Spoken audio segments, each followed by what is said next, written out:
Hola, les saluda Justino Mora, estudiante de UCLA y líder de la organización California Dream Network, y hoy me acompaña la abogada Jessica Domínguez, y estoy muy contenta de estar aquí para contestar tus preguntas. Hoy vamos a estar revisando los formularios para aplicar para acción diferida I-3 y 821D y 765 y la tercera y 765WS. En este video vamos a estar revisando el primer formulario, que es I-821D. Abogada, hemos estado recibiendo muchas preguntas, especialmente de la parte 1, pregunta 1, donde pregunta por el nombre. Entonces, ¿nos podría decir qué deberíamos de poner ahí? Encantada. Lo recomendable, Justino, es que ustedes tomen los nombres que aparecen en la acta de nacimiento. Ya sabes que en nuestros países latinos tenemos dos apellidos, el apellido paterno y el apellido materno. Entonces, que pongan los apellidos de la misma manera que aparecen en el acta de nacimiento. Y ahora, en la pregunta número 2 de la misma página, muchos Dreamers me han estado preguntando si es que tienen que poner el nombre de sus papás en esta sección. No es necesario. No tienen que poner el nombre de sus padres. Este formulario en la pregunta número 2 específicamente es para aquellas personas que, por ejemplo, están siendo representadas por un abogado, o hay muchas personas también jovencitos que no tienen una dirección estable y quieren que su correspondencia se mande a otra dirección. Este es el propósito de ese espacio. Así que no tienen que preocuparse y no tienen que incluir el nombre de los padres. Y ahora estamos en la página 2, pregunta 5. Muchas personas han usado un número de seguro social chueco. ¿Nos podría decir si es necesario poner ese número aquí? Es una muy buena pregunta. Toda aquella persona que ha utilizado un seguro social que no le pertenece o un número inventado, como sabes, Justino, muchos jovencitos han tenido que trabajar con un número inventado, no lo deben incluir aquí en esta pregunta.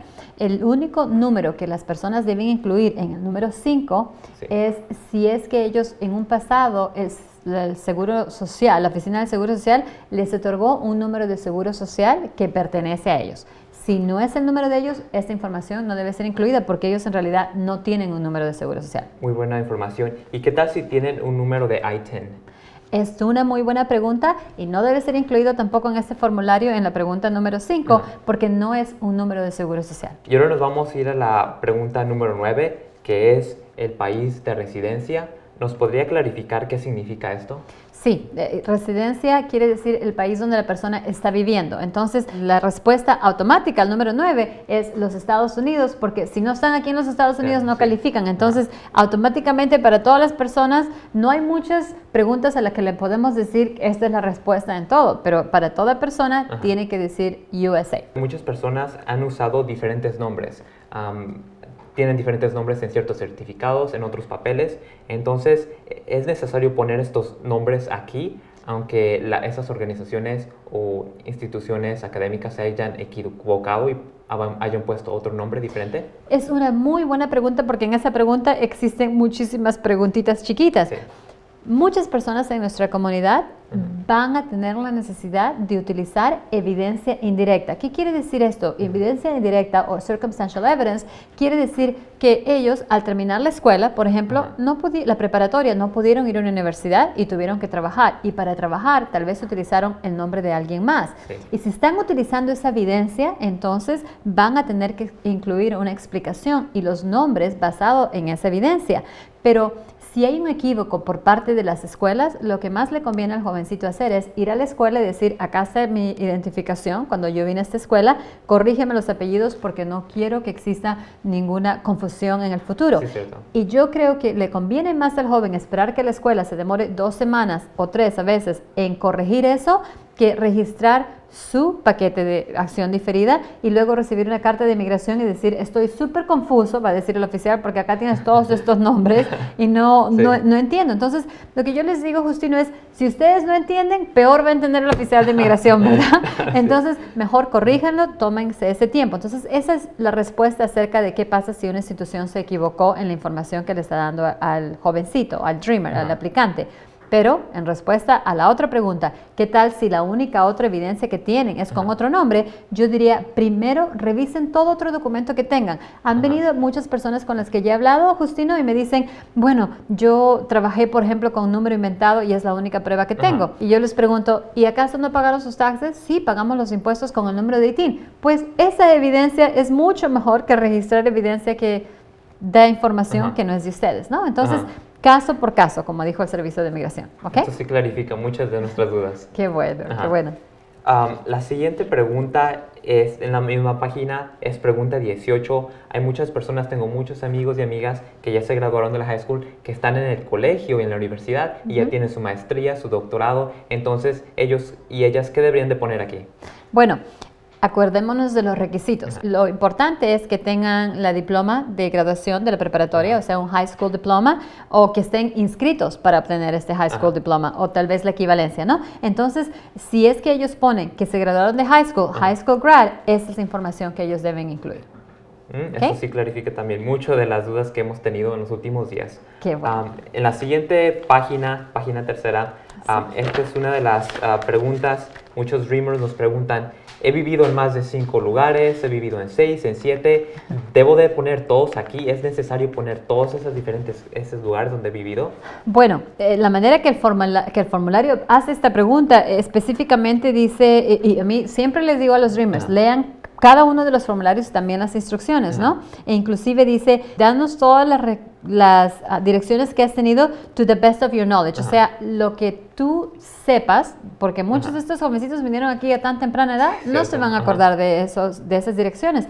Y es mi experiencia que al ver la información que estamos recibiendo de las escuelas, muchas de ellas no incluyen la dirección, entonces, ¿cómo vamos a hacer que el jovencito se acuerde? Entonces, si no se acuerda, que ponga las direcciones nomás que ellos se acuerden.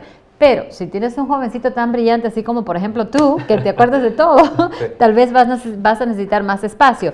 Pero que no se preocupen, el Servicio de Migración y Ciudadanía no va a negar una aplicación solamente por el hecho que ustedes no se acuerden de las direcciones, ¿ok? Eso sí me da mucho alivio.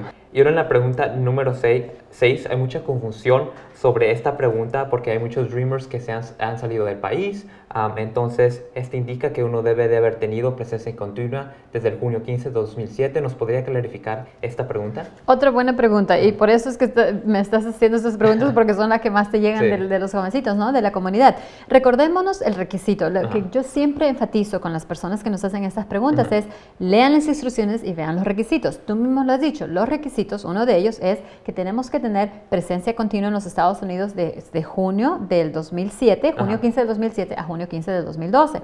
Entonces, lo que nos ha indicado el Servicio de Migración y Ciudadanía es que si existen salidas breves y casuales fuera de los Estados Unidos en el periodo de estos 5 años, entonces no va a afectar negativamente el proceso de este jovencito. Ahora, pero también nos han dicho que ellos van a considerar caso por caso. Acuérdate, el director mayor casi siempre dice case by case. Entonces, lo que yo recomiendo a un jovencito que se encuentra en esta situación es que primero que nada se enfoque en coleccionar toda la evidencia de los pasados 5 años, ¿sí? No enfocarnos en una salida o tal vez 2 salidas, enfocarnos toda la evidencia de las raíces que este joven tiene aquí, de su escuela, de su trabajo, su participación en la iglesia, sus cuentas de banco, que pagó sus impuestos. Entonces, imagínate, Justino, si tú tienes toda esta mesa llena de toda esa evidencia de esos pasados 5 años y el oficial considera una salida, entonces, ¿es una salida breve? Yo argumentaría que sí, porque toda la vida de este joven, estos pasados 5 años han sido aquí. Entonces, es cuestión de, es como una balanza, ¿no? Si eso es lo único problema que tienen, enfóquense en dar la evidencia de qué es lo que está tratando de comprobar el Servicio de Migración y Ciudadanía. ¿Okay? Ya escucharon, junten todos los documentos y prepárense para aplicar. En la página número 4, esta es una de las secciones donde hemos recibido cientos de preguntas sobre récord criminales, sobre infracciones menores. Entonces, ¿nos podría clarificar la primera pregunta? ¿Cómo no? Y otra vez, siempre los voy a referir a leer la pregunta, ¿no? Y la pregunta específicamente dice, ¿alguna vez has sido arrestado? ¿Te han dado algún cargo o alguna convicción por algún delito, una felonía o un delito menor cometido en los Estados Unidos? Y nos dice, gracias Servicio de Migración y Ciudadanía, porque nos dice, no incluyas infracciones de tráfico que solamente resultaron en que te dicen que tienes que pagar una fianza, por ejemplo, o un monto que se tiene que pagar a las autoridades, ¿no?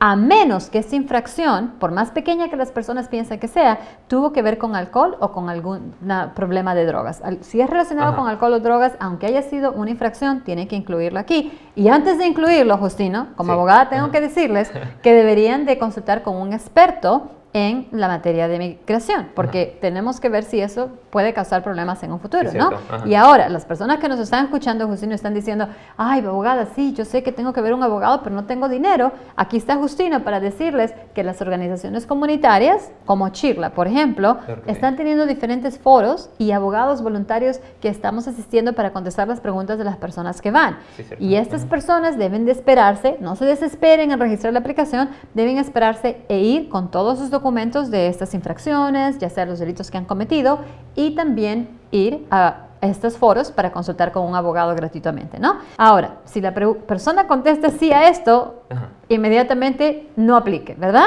No Ok. debe meterse a la Ajá. boca del lobo hasta que se asegure con un abogado experto en las leyes de migración que no le va a causar un problema. Porque sabemos que también nos ha dicho el Servicio de Migración y Ciudadanía que, aunque es verdad que si niegan ellos una aplicación de acción diferida, Sí. no va a correr un riesgo la persona de ser referida a deportación a menos que sea considerada de alta prioridad. Y alta prioridad son aquellas personas que han cometido delitos en los Estados Unidos. ¿Ok? Ajá. Y hay otra pregunta que también muchos estudiantes nos están preguntando, son menores de 18 años, entonces esas personas tienen un récord juvenil. ¿Qué nos puede decir de estas personas? De verdad, estas son las clases de preguntas que me encantan porque Ajá. la ley de migración es muy clara. La ley de migración dice que si un jovencito tuvo algún problema como menor de edad, Sí.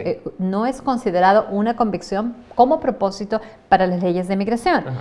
Sin embargo, habiendo dicho eso, estos jóvenes deben de todas maneras de obtener esos documentos y que los documentos sean analizados, porque es mi experiencia, por ejemplo, en estas semanas, Ajá. que ya hemos analizado algunos casos que fueron cargados como adultos, aunque eran menores de 18 años, y los jóvenes y los padres no sabían. Entonces, Sí. ahí es que tenemos que ver el argumento. Ahora, supongamos que te traen los documentos, ¿no? Y te dicen, sí, soy definitivamente, no tuve que pagar nada como adulto, esto fue como juvenil, Sí.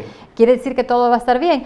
Nadie le puede decir que es automáticamente que todo va a estar bien. Ujú. ¿Por qué? Porque nos ha dicho el Servicio de Migración y Ciudadanía, case by case only. Sí. Entonces, mi recomendación es para aquel joven que tenga alguna clase de problema en su historial penal, aunque haya tenido 10 años de edad, Sí. que se enfoque en dar mucha evidencia de la buena conducta moral. Por ejemplo, allí en esa clase de aplicaciones es donde deberían enfocarse a coleccionar todas las evidencias de sus certificados del tiempo voluntario que han hecho en la escuela o en las organizaciones, cartas de sus iglesias, cartas de sus pastores, de sus sacerdotes, Ajá. información positiva para que cuando, así le digo yo a las personas, mira, imagínate que es una balanza de la ley, ¿no? Aquí está la balanza. Ajá. Negativamente está un poquito más para este lado. Este lado. ¿Por qué? Porque tenemos algo negativo que pasó en nuestro historial. Ajá. Pues entonces dale toda esta otra evidencia de todo lo bueno que se Claro que caiga la sí. balanza para el lado derecho para que digan, ok, lamentablemente hubo un error en su vida, pero mira todo lo bueno que ese jovencito ha hecho desde esa Es cierto. ocasión y para que de esa manera, cuando el oficial, bajo su discreción, esté analizando el caso, case by case, que el caso por caso, o case by case quiere decir para las personas que nos están escuchando, Ajá. que nos han dicho que van a analizar este caso, estas aplicaciones caso por caso, nada va a ser Ajá. automático.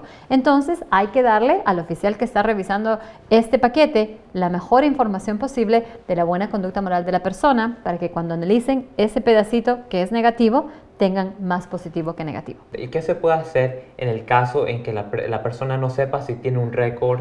¿Qué pueden hacer? ¿Dónde pueden ir para agarrar esa información? Otra muy buena pregunta, Justino. Y existen organizaciones comunitarias donde se pueden ir a tomar las huellas del Departamento de Justicia, también las huellas del FBI, Ajá. porque allí debe salir la información que va a poder obtener el Servicio de Migración y Ciudadanía. Ahora, si ustedes se toman las huellas salen limpias, pero ustedes saben que tuvieron un problema en el pasado, por ejemplo, Justino, que dieron un nombre falso a la policía, por ejemplo, Ajá. y ustedes saben que existe esa información, no piensen que ya todo sale bien, no, porque aunque no salgan las huellas, ustedes tienen la responsabilidad de ir al tribunal penal y pedir lo que llamamos el Certified Court Disposition o Sí. la disposición certificada del tribunal penal para que pueda ser analizado. Ya casi terminamos, estamos en la página número 5 de la aplicación y esta es una sección muy importante. ¿Qué deben de hacer las personas si un abogado o una organización comunitaria les está ayudando a llenar esta aplicación? La información debe ser incluida. Ahí, como puedes ver, Ajá. en la parte específicamente, si están siendo representados por un abogado o una agencia comunitaria, dice firma de la persona que está preparando esta solicitud Sí. y también la información tiene que ser firmada por el solicitante. Entonces, no pueden olvidarse de firmar. Puedes creer que hay personas que se olvidan de firmar sus aplicaciones y el Servicio de Migración y Ciudadanía las va a rechazar. Entonces, esa información va incluida aquí, incluyendo la dirección de la persona que preparó esta información. Y ahora en la última página, que viene siendo la página número 6, esto es para información adicional. Entonces, ¿qué tipo de información deben de poner aquí en la última página? Hay personas que necesitan más información para las direcciones. Hay personas que necesitan más información, que incluir más información como parte, por ejemplo, de sus salidas y sus entradas. Por eso, el Servicio de Migración y Ciudadanía, sabiendo esto, específicamente les dice, por ejemplo, la pregunta 2, pregunta 3 y pregunta 4. Pero ustedes no den más información de la que es requerida. Mientras menos información y específica al punto de los requisitos, mejor para el paquete que va a ser registrado para acción diferida. Abogada, ¿tiene unas recomendaciones generales sobre esta aplicación y el proceso de aplicar para acción diferida? Definitivamente, Justino. La primerita de ellas es, quiero enseñarles mi paquete, por ejemplo, y tenemos los formularios, ¿verdad? Pero mire, mi paquete con el que yo ando todos los días tiene las instrucciones también, porque cada una de las preguntas que nos hace este formulario son explicadas en las instrucciones. Y yo, sinceramente, le estoy diciendo a todos los Dreamers que gracias al Servicio de Migración y Ciudadanía, porque han hecho este proceso súper fácil, ¿sí o no? ¿Qué te parece?